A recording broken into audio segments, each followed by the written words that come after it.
ভারত শাসিত কাশ্মীরের পেহেলগামে হামলা ও এর জেরে ভারত পাকিস্তান সংঘাত এমন প্রেক্ষাপটে অবতীর্ণ হন মার্কিন প্রেসিডেন্ট ডোনাল্ড ট্রাম্প। দাবি করেন তার নেতৃত্বেই দুই দেশের মধ্যে শান্তি প্রতিষ্ঠা হয়েছে। এজন্য পাকিস্তান মার্কিন প্রেসিডেন্টের প্রতি কৃতজ্ঞতা প্রকাশ করলেও ট্রাম্পকে এই কৃতিত্ব দেয়নি ভারত। আর সেখান থেকেই বদলাতে শুরু করেছে ভারত পাকিস্তানের সঙ্গে যুক্তরাষ্ট্রের সম্পর্কের সমীকরণ। জাতিসংঘের সাধারণ অধিবেশনে যোগ দিতে যুক্তরাষ্ট্রে অবস্থান করছেন পাকিস্তানের প্রধানমন্ত্রী ও সেনাপ্রধান। এই সুযোগে ওভাল অফিসে মার্কিন প্রেসিডেন্টের সঙ্গে সাক্ষাৎ করেছেন তারা।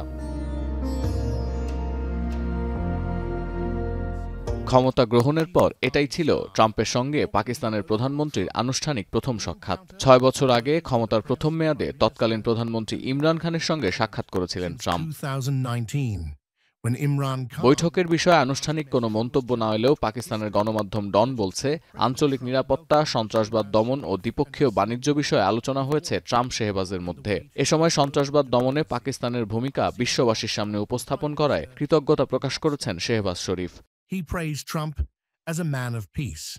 এছাড়াও মার্কিন প্রেসিডেন্টকে শান্তির দূত হিসেবে আখ্যা দিয়ে বিশ্বে চলমান সংঘাত বন্ধে ট্রাম্পের ভূমিকার প্রশংসাও করেছেন শেহবাজ। আবারও স্বীকার করেছেন ট্রাম্পের নেতৃত্বেই বন্ধ হয়েছে ভারত পাকিস্তান সাম্প্রতিক সংঘাত। এদিকে এই বৈঠকের আগে সাংবাদিকদের প্রশ্নের জবাবে পাকিস্তানের প্রধানমন্ত্রীর সঙ্গে বৈঠকের বিষয়ে তেমন কোনো তথ্য দেননি ট্রাম্প। তবে বলেছেন, শেহবাজ শরীফ এবং পাকিস্তানের সেনাপ্রধান আসিম মুনির দুজনেই চমৎকার ব্যক্তিত্বের অধিকারী।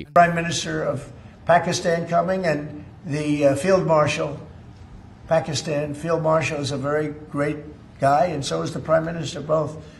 And they're coming, and they may be in this room right now. I don't know, because we're late.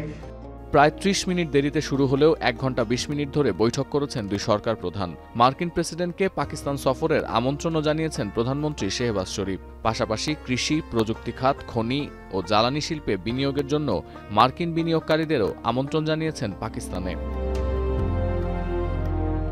সতীর্থ কর্মকার, এখন বিশ্ব।